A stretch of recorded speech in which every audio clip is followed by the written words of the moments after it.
지금 대한민국 곳곳에서 3만 명이 같은 꿈을 꾸고 있습니다. 하늘에서 금빛이 쏟아지고 마음 깊은 곳에서 설명할 수 없는 평안이 밀려옵니다. 그리고 이름도 모를 한 사람의 얼굴이 나타납니다. 그게 단순한 꿈일까요? 2025년 7월 단 한 번 60년 만에 하늘이 이 땅에 새로운 지도자를 보내려 합니다. 그는 금복도, 만복도 입지 않지만 그 어깨 위엔 이 나라의 고통이 모두 실려 있습니다. 혹시 이렇게 생각하셨나요? 무슨 예언이야? 요즘 세상에. 하지만 이상하지 않습니까? 전국에서 같은 꿈을 꾸는 3만 명 한 번도 만나지 않은 두 성인이 60년 전에 같은 날짜를 남겼습니다. 그리고 해인사 화재에서 발견된 그 상자에는 2025년 7월이라고 쓰여 있었습니다. 단순한 우연이었을까요? 그들이 남긴 예언은 지금까지 모두 실현되었습니다. 지금 우리 사회는 깊은 피로와 분열 속에 있습니다. 정치, 경제, 가족, 모든 곳에 갈등이 쌓여 있습니다. 많은 어르신들이 말합니다. 우리가 알던 그 따뜻한 한국은 어디로 갔나? 하지만 이제 2025년 7월 그 오랜 기다림이 끝나려 합니다. 이건 한 사람의 등장이 아닙니다.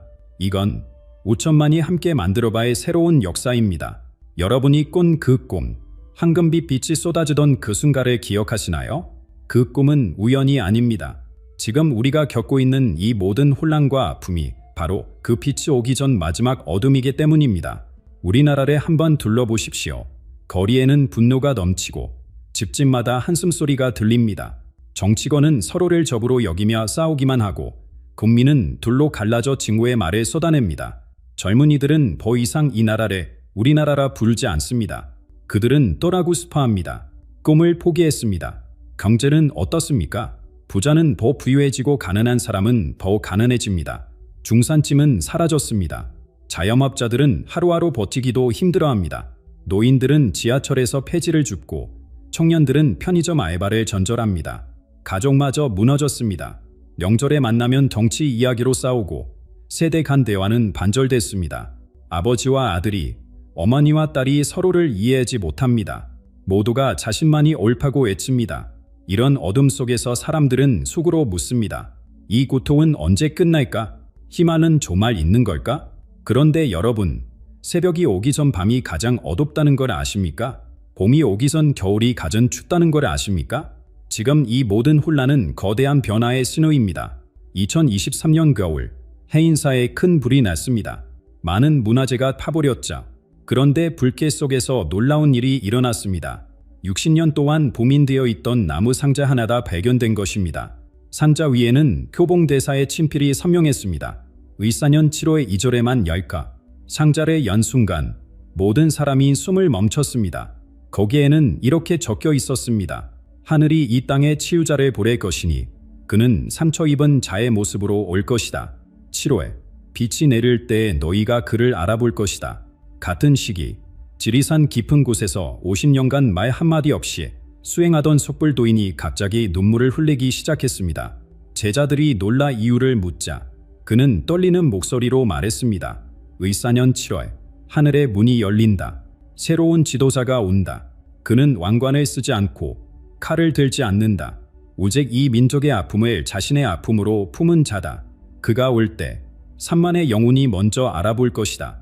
둥성이는 평생 한 번도 만난 적이 없었습니다. 한 볼은 대중과 함께했고 한 볼은 홀로 침묵했습니다. 그런데 어떻게 똑같은 시기에 똑같은 예언을 남길 수 있었을까요? 이것은 시작에 불과합니다. 진짜 놀라운 건 이 예언이 지금 현실이 되고 있다는 사실입니다. 그런데 도대체 이 두 성인은 누구였을까요? 어떻게 그들의 예언이 이토록 정확할 수 있었을까요? 효봉 대사를 아는 분들은 그를 살아있는 횃불이라 불렀습니다. 조계종의 큰 스승으로 전국을 다니며 가르침을 전했자 그의 법문을 들으러 수천 명이 모였고 제자만 해도 수백 명이었습니다. 내 사람들 속에서 살았고 웃음이 끊이지 않았습니다. 그는 말했습니다. 부처는 저 산속에만 있는 게 아니라 저작거리에도 있다. 반면 촛불도인은 정반대였습니다. 지리산 깊은 곳, 아무도 찾지 않는 동굴에서 50년을 보냈습니다. 말을 하지 않았습니다. 글을 남기지 않았습니다. 제자라고는 단 3명뿐이었고 그마저도 1년에 한두 번 찾아올 뿐이었자 사람들은 그래 고요한 후수라 불렀습니다. 물결 하나 없이 맑고 깊은 호수 말입니다. 한 사람은 뜨거운 물, 한 사람은 차가운 물, 한 사람은 1000마디 말로 가르쳤고 한 사람은 침묵으로 깨달음을 전했습니다. 평생 단 한 번도 만난 적이 없었고 서로의 존재조차 몰랐을 겁니다. 그런데 이 둘이 남긴 예언을 보십시오. 마치 한 사람이 쓴 것처럼 똑같습니다. 시기도, 내용도, 심지어 표현까지도 놀랍도록 일치합니다. 이것이 단순한 우연일까요?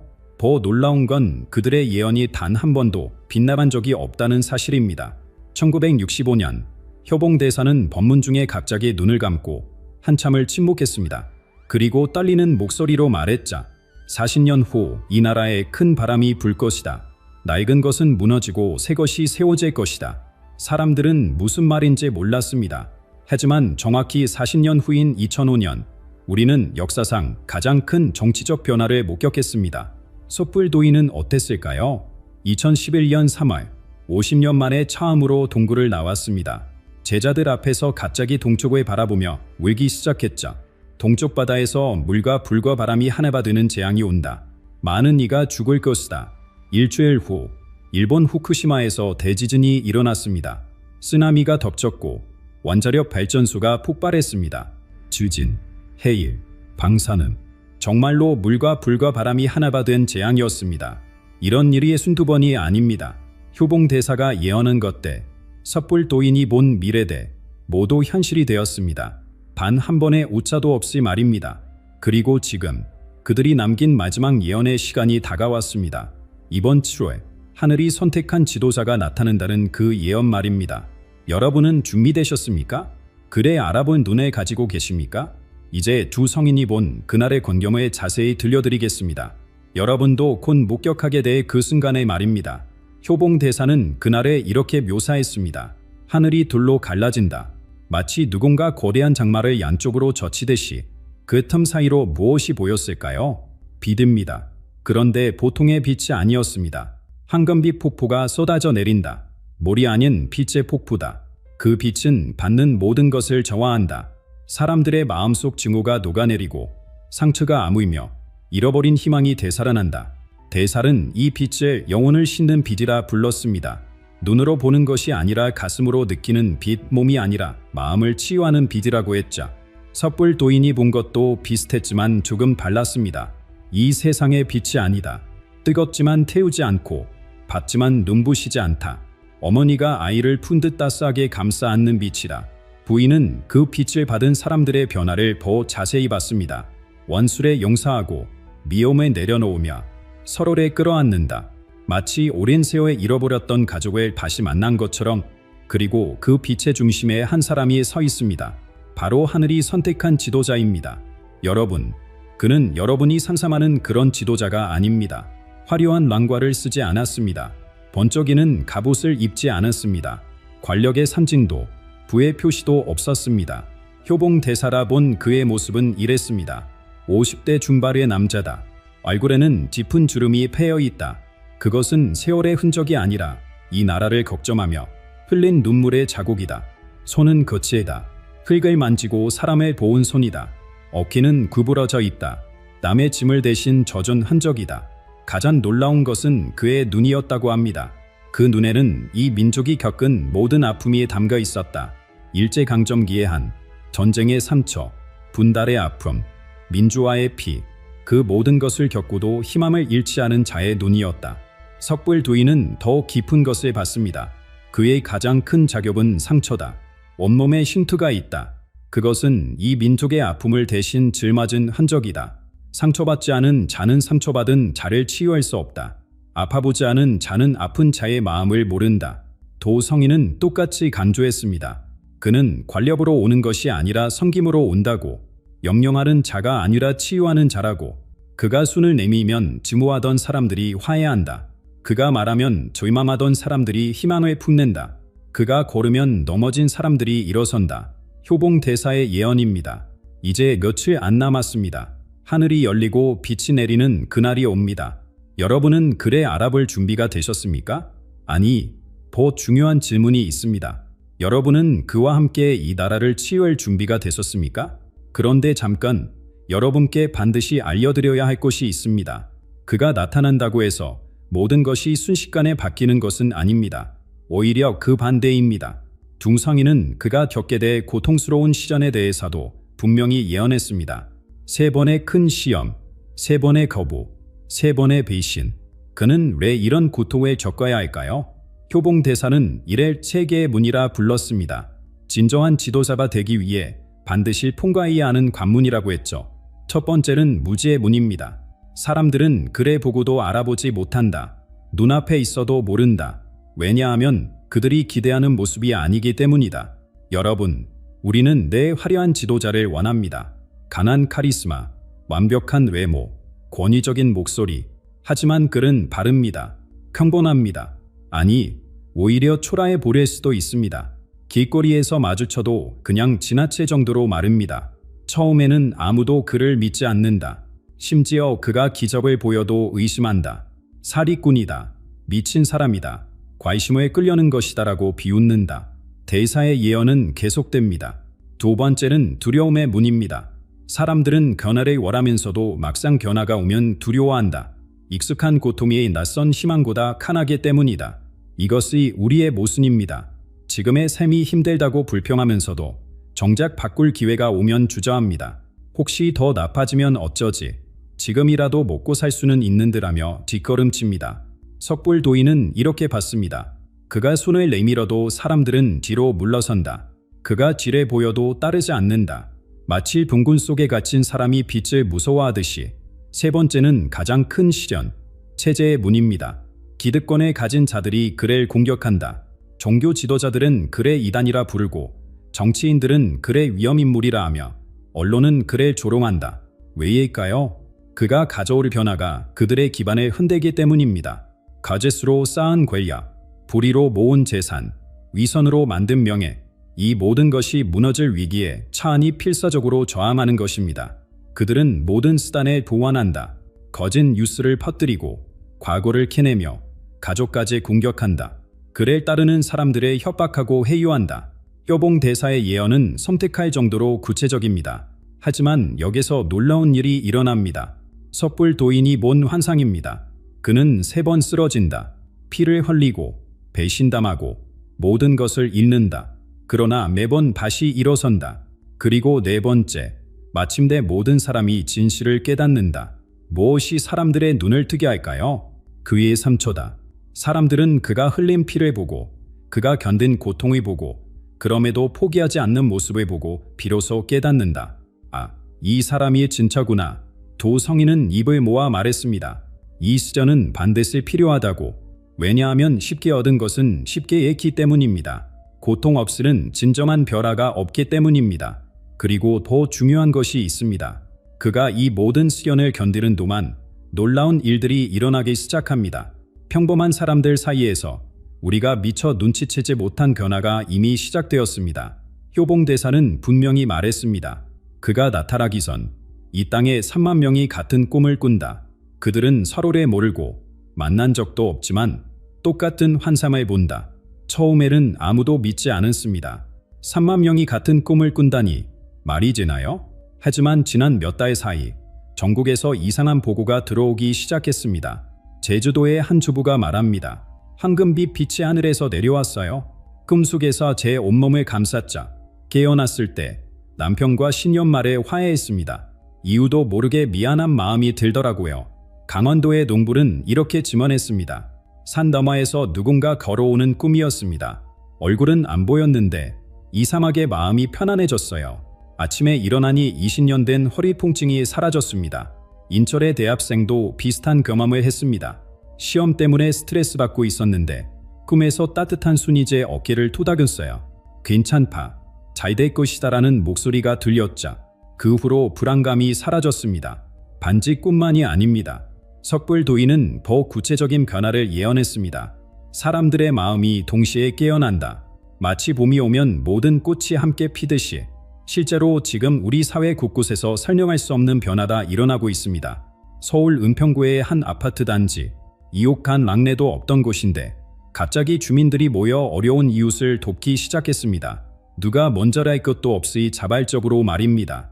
부살의 한 고등학교, 경쟁만 하던 학생들이 스터디 그룹을 만들어 서로 가르치기 시작했습니다. 성적이 떨어질까봐 비법을 숨기던 아이들이 이제는 함께 공부합니다. 대구 서무이시장. 손님을 빼앗으려 싸우던 상인들이 협동조합을 만들었습니다. 같이 살자고, 함께 잘 되자고 손을 잡았습니다. 더 놀라운 건 중교계의 결합입니다. 한 목사님이 고백했습니다. 신도들의 기도가 바뀌었어요. 예전에는 내 자녀가 대학 합격하게 해주세요. 우리 집 장사 잘되게 해주세요였는데 요즘은 이 나라를 살려주세요. 우리 민족을 치유해주세요라고 기도합니다. 불교 스님도 비슷한 이야기를 합니다. 법회에 오는 분들이 달라졌습니다. 개인의 복을 구하는 게 아니라 나라의 평화를 위해 기도했습니다. 50년 만에 처음 보는 일입니다. 온라인에서도 변화가 감지됩니다. 악플로 가득했던 뉴스 댓글란에 격려와 위로의 글이 늘어났습니다. 정치 성향의 바른 사람들끼리도 대화를 시도합니다. 우리가 원하는 건 결국 같은 거 아닌가요? 더 나은 나라, 행복한 삶. 이 모든 것이 우연일까요? 아닙니다. 이것은 그가 오기 전에 일어나는 준비 과정입니다. 마치 해가 뜨기 전 동쪽 하늘이 먼저 밝아지듯이 그의 등장을 앞두고 사람들의 마음이 먼저 밝아지고 있는 것입니다. 하지만 여러분, 이것은 시작에 불과합니다. 두 성인이 본 더 깊은 비밀이 있습니다. 왜 스피의 대한민국일까요? 왜 이 작은 반도 국가가 하늘의 선택을 받았을까요? 섣불도인은 한반도를 지구의 심장이라 불렀습니다. 동과 서가 만나고 과거와 미래가 교차하는 곳, 대륙과 해양이 맞닿은 이곳에서 새로운 문명이 시작된다. 그저 지리적 위치 때문일까요? 아닙니다. 더 깊은 이유가 있습니다. 우리 민족의 정신 깊은 곳에는 홍익인갈의 이념이 새겨져 있습니다. 널리 인갈에 이롭게 한다. 나만 잘 사는 게 아니라 모두가 함께 잘 사는 것. 이것은 단순한 철학이 아닙니다. 우리의 유전자에 각인된 우주적 소명입니다. 효봉 대사는 우리의 역사를 이렇게 해석했습니다. 이 민족이 겪은 모든 고통에는 이유가 있었다. 상처받은 자만이 상처받은 자를 이해할 수 있기 때문이다. 생각해 보십시오. 우리가 더 큰 수단들의 일제간텀기 36년 나라를 빼앗기고 말과 글마저 금지당했습니다. 그러나 우리는 독립의 가치를 누구보다 잘 압니다. 한국 전쟁이 폐하, 온 국토가 잿더미가 되고 가족이 생이별했습니다. 그래서 우리는 평화의 소중함을 뼈저리게 압니다. 분단 70년, 같은 민족이 총부리를 겨누며 살았습니다. 그렇기에 우리는 풍일의 절실함을 압니다. 군사독재의 억압, 민주주의를 위해 피를 흘렸습니다. 덕분에 우리는 자유의 참뜻을 압니다. 다른 나라였다면 이런 역사는 복수와 증오를 낳았을 겁니다. 하지만 우리는 달랐습니다. 고통의 지혜로 승화시켰습니다. 상처를 치유의 능력으로 바꿨습니다. 한류를 보십시오. 방탄소년단이 전하는 메시지가 무엇입니까? 너 자신을 사랑하라. 상처받은 민족이 세계에 전하는 치유의 노래입니다. 영화 기생충이 왜 세계인의 마음을 울렸을까요? 가난과 불평등의 아픔을 겪은 우리가 그 고통을 예술로 승화시켰기 때문입니다. 드라마다 왜 인기일까요?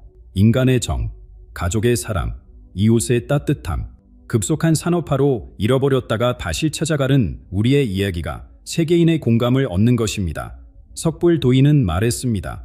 한국은 세계를 위한 실험실이다. 여기서 성공하면 온 세계가 따를 것이다. 무엇을 실험한다는 걸까요? 분열에서 통합으로, 증오에서 사랑으로, 절망에서 희망으로 가는 게 말입니다. 효봉대사는 한국을 다리에 비유했습니다. 섬이 아니라 다리다. 갈라진 것을 잇고 막힌 것을 통하게 하는 다리, 남과 북을 잇는 다리, 동양과 서양을 잇는 다리, 과거와 미래를 잇는 다리, 물질 문명과 정신 문명에 잇는 다리. 이것이 우리가 선택받은 이유입니다. 가장 아팠기에 가장 잘 치유할 수 있습니다. 가장 갈라졌기에 가장 잘 하나 될 수 있습니다. 가장 어두웠기에 가장 밝은 빛이 될 수 있습니다. 그리고 이제 그 사명을 완수할 때가 왔습니다. 하늘이 보낸 지도자와 함께 우리는 새로운 역사를 쓰게 됩니다. 그런데 그 새로운 시대는 어떤 모습일까요? 도성인이 본 미래는 우리의 상상을 초월합니다. 효봉 대사는 이렇게 말했습니다. 고통의 시대가 끝나고 치유의 시대가 열린다. 무엇이 달라질까요? 먼저 정치가 바뀝니다. 더 이상 권력을 위한 싸움이 아닙니다. 누가 더 많이 가질까가 아니라 누가 더 많이 숨길까를 겨루게 됩니다. 진정성, 도덕성, 섬김의 마음. 이것이 새 시대 지도자의 자격이 됩니다. 경제와 사회도 변합니다. 무한 경쟁에서 산생으로, 혼자 잘 사는 것에서 함께 잘 사는 것으로 석불도인은 받습니다. 사람들이 더 이상 이웃을 적으로 보지 않는다. 경쟁자가 아닌 동반자로 본다. 가장 큰 결함은 우리의 의식입니다. 진영 논리가 무너집니다. 좌냐 우냐가 아니라 옳으냐 그르냐를 묻게 됩니다. 진실과 거짓, 성과 악을 구별하는 새로운 분별력이 생깁니다. 한국은 세계의 모델이 됩니다. 분달에서 통일로, 갈등에서 공존으로 가는 길을 보여주는 희망의 등대가 되는 것입니다. 효봉대살은 구체적인 장면을 봤습니다. 2027년 성탄절, 판문점의 남과 북의 지도자가 만난다. 하늘에서 눈이 내린다. 그 눈은 70년 지모를 담는 평화의 눈이다. 석불 고인의 환상은 더 웅장합니다. 2030년 서울에서 세계 평화회의가 열린다. 190여 개국이 모인다. 한국의 평화 모델을 배우러 온 것이다.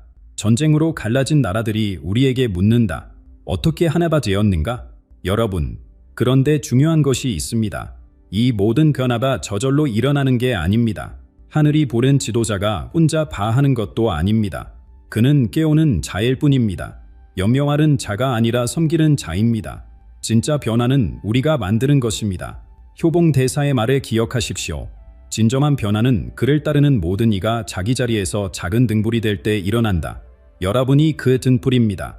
집에서, 직장에서, 학교에서, 시장에서, 각자의 자리에서 작은 빛이 되면 그 빛들이 모여 이 나라를 밝히게 됩니다. 이번 7월은 끝이 아니라 시작입니다. 새로운 역사의 첫 페이지를 여는 것입니다. 그 역사는 우리 모두가 함께 써나가야 합니다. 지금 이 순간 여러분의 가슴이 뛰고 있습니까? 희망이 느껴지십니까? 그렇다면 여러분도 이미 그 변화의 일부입니다. 댓글로 여러분의 이야기를 들려주세요. 꿈을 꾸셨나요? 변화를 느끼셨나요? 우리 함께 이야기를 나눕시다. 그리고 다음 영상에서는 더욱 놀라운 것을 공개하겠습니다. 7월 15일에 나타날 세 번째 징조, 그리고 가장 충격적인 것은 석불도인이 50년 침묵을 깨고 말한 그 지도자의 실제 이름입니다. 여러분, 준비되셨습니까? 새로운 시대의 문이 열리고 있습니다. 그 문을 여는 열쇠는 바로 여러분의 손에 있습니다.